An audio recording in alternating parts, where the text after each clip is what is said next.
Rumah dinas. Namaku Doni. Ini adalah kisahku waktu bekerja di tambang batu bara pada tahun 2017 sampai 2020 di Kalimantan. Aku tinggal bersama 3 temanku dalam satu rumah dinas. Perusahaan ini memiliki pemukiman dekat tambang yang mereka buat khusus untuk para pekerja. Ya, walaupun hanya rumah sementara yang terbuat dari kayu, namun lebih baik daripada harus kos di rumah warga yang jauh dari lokasi tambang. Gratis pula, nggak perlu bayar. Pemukiman itu hanya berisi 10 rumah dengan berjejer satu arah. Jadi di depan rumah itu adalah hutan. Oh iya, kenalkan teman satu rumahku namanya Andi. Dia sudah berkeluarga, sedangkan yang satunya bernama Dikin. Dia masih bujang sepertiku. Pada suatu sore kami pulang ke rumah dinas. Namun karena Andi masih kangen dengan istrinya, dia masih di lokasi tambang. Karena di sana ada satu rumah kayu yang dipasangi jaringan wifi dan digunakan sebagai kantor dan gedung serbaguna. Sedangkan di rumah dinas jaringan sangat susah.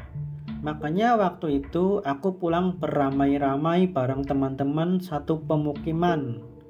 Sesampainya di pemukiman, aku dan Diken masuk ke rumah dinas kami untuk mandi dan beristirahat. Seperti biasa, kami berdua ngopi-ngopi sambil merokok di depan teras. Tak ada yang aneh sampai akhirnya Andi pulang ke rumah.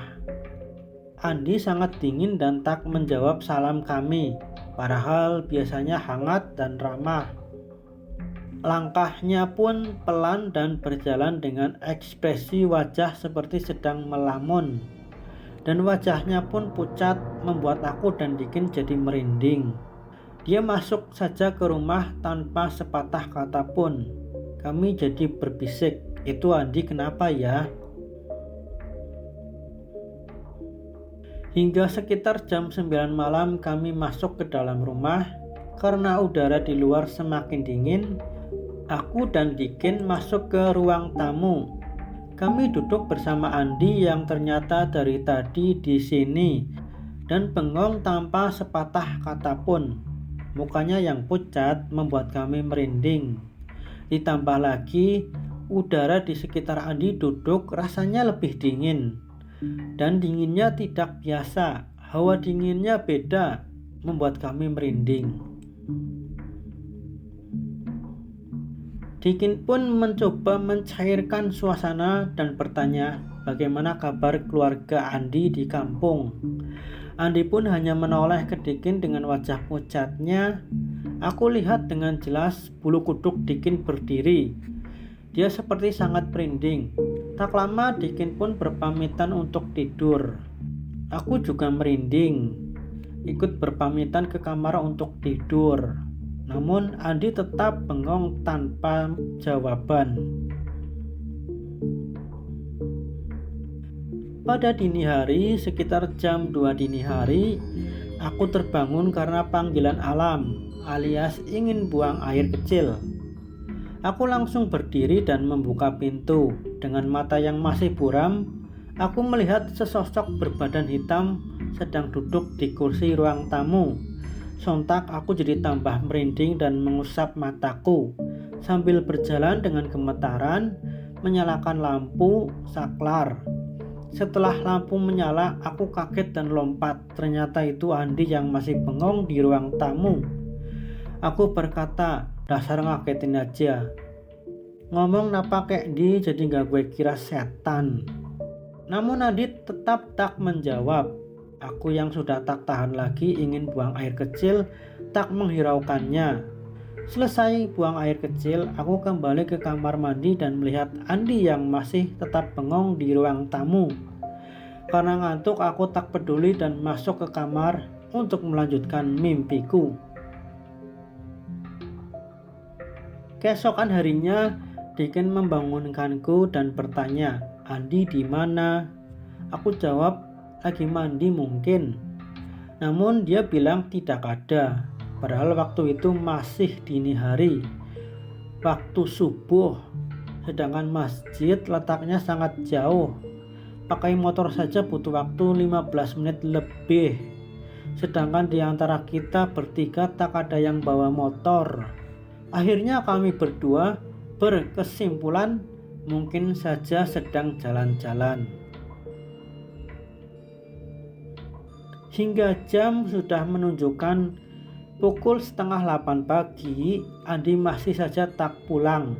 Akhirnya kami berangkat tanpa Andi.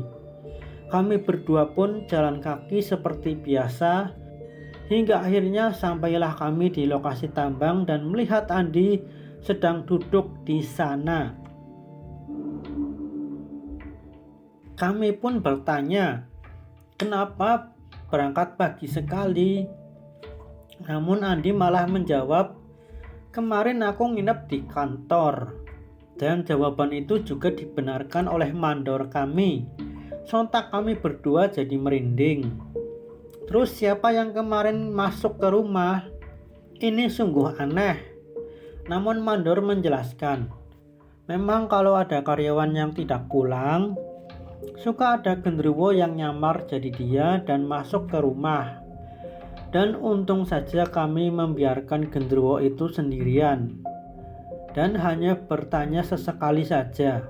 Kata mandor, kalau kita mengajak ngobrol terus atau bersamanya terus, genderuwo itu akan menampakkan wujud aslinya. Ada cerita lagi nih, ini cerita oleh Dikin karena hanya dia yang mengalaminya. Jadi waktu itu aku dan Andi sedang pulang kampung dan Dikin di rumah dinas sendirian. Waktu itu dia sedang ngopi dan mendengarkan radio sekitar jam 9 malam. Di ruang tamu, saat sedang asik bernyanyi mengikuti suara radio, tiba-tiba terdengar suara langkah kaki. Terdengar ramai seperti sedang banyak orang yang berjalan. Awalnya terdengar pelan, Dikin pun mengabaikannya. Mungkin para tetangga sedang mau ke bukit pinggir rumah. Karena rumah dinas kami ada di belakang sendiri paling pojok dan ada bukit kecil di pinggirnya. Memang beberapa orang sering naik ke bukit demi mencari sinyal. Namun lama-lama suara kaki itu semakin keras, tak hanya seperti jalan biasa, tapi seperti baris berbaris. Dikin pun melihat dari jendela, namun tak terlihat apapun. Tak ada satupun orang lewat, tapi suara langkah itu terdengar keras. Dikin yang ketakutan langsung masuk ke kamar dan tidur. Keesokan harinya Dikin bercerita, dan ternyata tidak hanya Dikin yang mendengarnya. Anto dan Joko tetangga kami pun mengalaminya, namun di jam yang berbeda. Mereka mengalaminya tepat di tengah malam, dan yang lebih menyeramkan lagi adalah suara kaki itu memutari rumah mereka, membuat mereka berdua tak bisa tidur ketakutan hingga sekitar jam 2 dini hari suara itu menghilang. Kata para warga yang kami ceritakan kejadian itu, dulunya di sekitar hutan itu memang tempat TNI bersembunyi dari kejaran tentara Belanda, dan memang terjadi perang di sana hingga menimbulkan banyak korban dari kedua belah pihak. Mungkin itu arwah prajurit yang gentayangan. Setelah pulang kampung, aku kembali ke rumah dinas. Ya, seperti biasa aku membawakan beberapa oleh-oleh. Dan oleh-oleh yang paling banyak aku bawa adalah tembakau. Dengan beli 5 kg, harganya jadi murah. Dibuat 100 gram per bungkusnya dan bagikan ke teman-teman satu pemukiman. Malamnya, aku, Dikin, Anto, Joko duduk bareng di teras rumah yang ditinggali oleh Anto dan Joko. Tepatnya sebelah persis rumah dinas kami. Saat itu Andi belum kembali ke rumah dinas. Jadi di rumah dinas itu baru ada kami berdua. Kami yang sedang asik main kartu sambil menikmati tembakau dan kopi, tak sadar waktu sudah mulai malam, sekitar jam 9 malam lebih. Namun hawa dinginnya terasa berbeda, hawanya bikin merinding. Dan dari kejauhan, Joko katanya melihat sosok putih yang mondar-mandir di balik pohon, agak jauh, sehingga saat aku coba melihat, tidak begitu jelas. Namun saat kami mulai melototi mereka, tiba-tiba sesosok bujungan putih itu perlahan menuju ke arah kami dengan lambat. Aku yang terus mengamatinya melihat ada dua hantu pocong, satu di belakangnya lagi itu. Para sosok pocong itu dengan perlahan terus menuju ke rumah kami, namun tak seperti melangkah. Benar-benar seperti melayang dengan pelan, tidak lompat-lompat seperti di film. Sampai akhirnya terlihat jelas, ternyata itu adalah dua pocong yang sedang menuju ke arah kami. Kami yang ketakutan teriak pocong, pocong, dan berlari terbirit-birit ke rumah masing-masing. Saking paniknya, aku sampai tak sadar menjatuhkan gelas kopi. Dan Joko malah jatuh terpleset saat baru masuk ke rumah. Anto dengan santainya berjalan pelan menuju ke rumah dinasnya. Anjay, cuma dia yang gak takut. Oh iya, bahkan Dikin dengan paniknya saat mengunci pintu malah kuncinya jatuh. Tapi untungnya aku dengan cepat membantu Dikin mengunci rumah. Anto dan Joko sudah di rumah dinas mereka, sedangkan aku dan Dikin juga ada di rumah dinas kami. Masuk ke kamar masing-masing, menutup tubuh dengan selimut, dan selang beberapa menit terdengarlah ketukan pintu. Aku jadi makin takut. Namun tak lama kemudian terdengar suara Andi. Assalamualaikum. Ternyata Andi. Namun aku tak berani membuka pintu dan berharap Dikin yang membukanya. Tak lama kemudian Andi mengetuk lebih keras dan berkata, "Woi, buka woi. Gak aku kasih oleh-oleh nih kalau gak dibuka." Tapi karena takut, aku tak berani keluar kamar. Dalam hati, Dikin ngapain sih? Kenapa gak buka pintu? Padahal aku sendiri juga seperti itu. Lama-kelamaan keadaan jadi sunyi. Mungkin Dikin sudah membukakan pintu, pikirku. Namun suasana sunyi itu tak berlangsung lama. Tiba-tiba Andi mendobrak-dobrak pintu. "Woi, buka woi, jangan pura-pura tidur, brengsek. Ada setan woi, tolong buka woi." Dobrakan pintu itu semakin keras dan cepat. Tapi aku dan Dikin tak berani membuka pintu. "Woi, cepat pocongnya kesini, cepat buka." Hingga terdengar suara Andi berteriak histeri. "Pocong, pocong, setan pocong." Dan keadaan langsung jadi sunyi kembali. Keesokan harinya setelah aku membuka pintu, ternyata Andi sudah pingsan di depan pintu karena ditatangi dua pocong itu. Aku pun membangunkannya dan membuatkan teh hangat.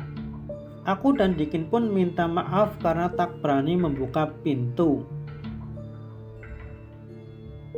Ada pula nih cerita lagi dari Yanti, warga asli sini yang pemukimannya paling dekat dengan pemukiman kami, sekitar 1000 meter dari pemukiman kami. Dia bilang pada malam itu dia sedang menyusui anaknya. Namun saat sedang menyusui di malam hari, Dia merasakan seperti ada seseorang yang mengintipnya dari balik jendela. Setiap kali dia melihat ke jendela, tak ada siapapun yang dia lihat. Namun malam itu memang udara terasa lebih dingin dari biasanya, membuat Yanti jadi merinding. Nah, pas suaminya pulang, Yanti meninggalkan anaknya di kasur dan membukakan pintu untuk suaminya. Selesai membuatkan kopi untuk sang suami tercinta, dia kembali ke kamar untuk menidurkan sang bayi. Namun pada saat membuka pintu kamar, dia berteriak histeris, "Ah, di mana bayiku?" Sontak sang suami jadi ikut panik. Kemudian Yanti menceritakan kejadian sebelum suaminya pulang. Suami Yanti pun mengetuk rumah-rumah tetangga dan menanyakan bayinya di mana. Siapa tahu ada yang melihat anaknya dibawa orang. Hingga akhirnya semua warga berkumpul dan tak ada satupun yang melihatnya. Mereka akhirnya berkesimpulan bahwa bayinya dibawa kolong wewe. Para warga pun mencari ke hutan dengan senter dan kentongan untuk membuat gaduh dan berisik agar saat berpencar saling tahu lokasi masing-masing, agar tidak tersesat di hutan sambil membaca ayat kursi. Sampailah mereka di pemukiman kami. Kami yang penasaran pun keluar rumah dan menanyakan apa yang terjadi. Setelah tahu apa yang terjadi, kami semua karyawan PT Sawita di pemukiman itu pun ikut mencari. Kami berkelompok 5 orang dengan tetangga kami. Saat kami berjalan, tiba-tiba Anto dan Andi mendengar suara tangisan bayi. Namun suara itu terdengar pelan. Dan anehnya, aku, Dikin dan Joko tidak mendengar. Sama sekali tidak mendengar. Mereka berdua akhirnya membimbing kami menuju asal suara tangisan itu, hingga suara tangisan terdengar jelas oleh mereka. Sontak aku jadi merinding, soalnya katanya suara tangisannya sudah terdengar jelas, tapi aku sama sekali tak mendengar. Aku melihat teman-teman, mereka semua merinding. Hawa udara di sekitar pun jadi lebih dingin, dan dinginnya tuh beda, gak kayak dingin pada umumnya. Bikin kami tambah takut. Namun Anto dan Andi mencoba menenangkan kami, dan untung saja mereka berdua dengar suara tangisan bayi. Kalau cuma satu saja pasti sudah dikira salah dengar. Sesampainya di lokasi dengan suara tangisan paling keras menurut mereka berdua, kami pun membaca doa-doa pengusir setan dipimpin oleh Anto. Ya, kami juga merasa merinding sekali waktu itu. Hawa dingin beda, tidak seperti hawa dingin di tengah hutan seperti biasanya. Setelah beberapa menit kami berdoa, kami semua perlahan-lahan bisa mendengar suara tangisan bayi. Kami bertiga yang baru dengar malah jadi ketakutan, dan ternyata suara tangisan bayi itu berasal dari balik punggungku. Aku yang merinding langsung menoleh ke belakang dan ternyata ada di balik pohon. Andi perlahan menghampiri pohon itu dan mengambil bayi yang sedang menangis. Perlahan Andi menggendongnya dan kami bergegas untuk pergi dari situ. Saat itu posisinya Anto dan Andi ada di depan. Aku dan Dikin dan Joko berjalan di belakang. Namun tiba-tiba Dikin bertingkah aneh. Tiba-tiba Dikin mengambil batu dan berlari ke arah Andi yang sedang berjalan. Aku dan Joko sempat bilang, "Dikin, berhenti Kin, ngapain kamu?" Saat Dikin sudah dekat, kami pun berteriak, "Andi, awas!" Brak! Namun sayangnya Andi tak sempat menghindar dan terkena hantaman batu di bagian kepala. Andi langsung terjatuh ke tanah bersama sang bayi. Kami bertiga pun memegangi Dikin yang sedang kesurupan. Anto memegang kepalanya dan membacakan ayat ruqyah. Dikin pun berteriak kepanasan dan minta ampun. Yang berteriak sebenarnya bukan Dikin, tetapi setan yang merasuki Dikin. Saat Anto bertanya, "Kenapa kamu mengganggu kami?" Dia bilang, "Aku ingin punya bayi. Kenapa hanya aku yang tak boleh?" Anto pun bingung dengan jawabannya. Namun karena Anto tak berhenti membacakan ayat ruqyah dan aku bersama Joko fokus memegangi Dikin, akhirnya setan itu tak tahan dan keluar dari tubuh Dikin. Dikin pun bingung kenapa dirinya dipegangi dan bertanya, "Itu Andi kenapa kepalanya bocor?" Akhirnya kami pun pulang. Di perjalanan kami menjelaskan kepada Dikin. Dikin yang merasa tidak enak pun meminta maaf kepada Andi. Andi pun memaafkan karena tahu bukan Dikin yang melakukannya. Saat kami sampai di rumah Yanti, akhirnya Yanti gembira dan semua kembali tenang. Para warga pun menceritakan bahwa dulu ada seorang wanita yang menjadi selingkuhan seorang mandor kelapa sawit. Saat wanita itu hamil, mandor itu menyuruhnya untuk menggugurkan bayinya. Namun karena tak mau menggugurkan bayinya, akhirnya wanita itu diculik dan bayinya digugurkan paksa. Namun naas, wanita itu ikut meninggal juga. Sekarang mandor itu sudah mendekam di penjara bersama para pelaku lainnya. Arwah wanita itu terus bergentayangan mencari-cari bayi. Dan kadang ada yang dengar dia menyebut-nyebut nama mandor itu. Cerita pun selesai. Karena setelah itu aku selesai kontrak dan pulang kampung. Namun aku masih sering berhubungan dengan mereka. Mereka masih suka diganggu oleh hantu-hantu yang lain. Terima kasih telah mendengarkan cerita dari Kaki. Nantikan cerita-cerita selanjutnya. Salam merinding.